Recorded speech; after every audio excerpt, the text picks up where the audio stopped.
ganitong luto sa gulay na talaga namang gaganahan kayong kumain. Yes po, at samahan nyo ulit ako sa panibagong putahe nating pag-eksperimentuhan kahit umpisa na po natin. Una po, maglagay po tayo ng gata ng nyug sa pinainit na kawali.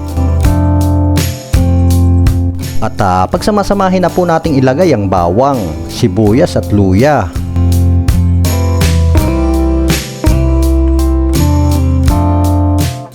At tuloy-tuloy lang po natin siyang haluin hanggang sa maluto po yung gata para po hindi mamuo yung gata ng nyug.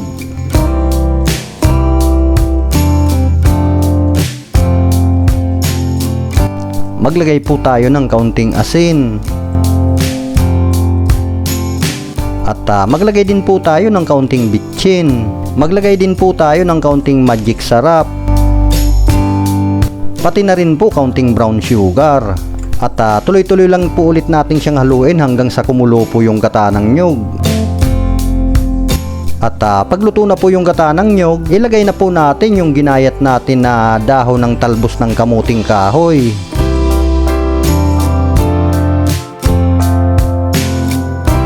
At ang isunod na po nating ilagay ay yung isdang bangkulis po. Ipatong natin sa ginayat natin na dahon na talbos ng kamuting kahoy.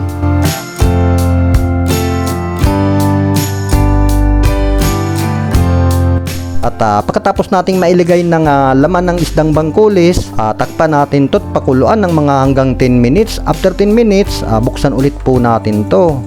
At ilagay na po natin yung ginayat nating gulay na kalabasa.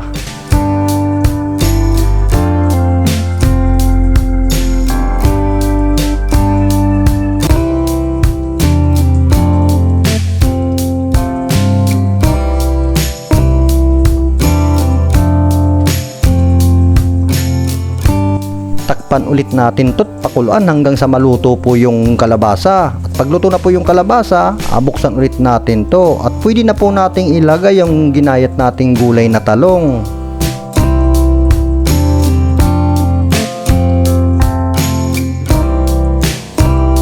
At pagkatapos nating mailagay ang gulay na talong, ilagay na po natin yung ginayat nating siling haba. Takpan ulit natin to hanggang sa maluto po yung gulay na talong. At pagluto na po yung gulay na talong, buksan po ulit natin to. At haluin natin tong mabuti.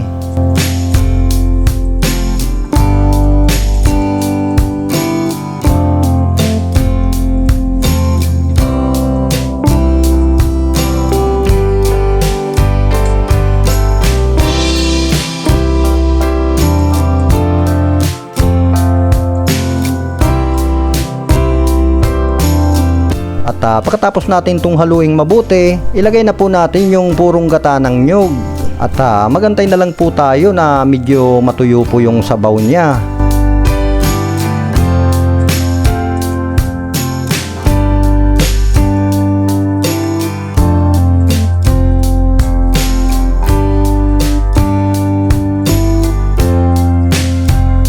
At pag nakita nyo pong medyo tuyo na po yung sabaw niya, pwede nyo na pong patayin yung apoy dahil okay na po siya.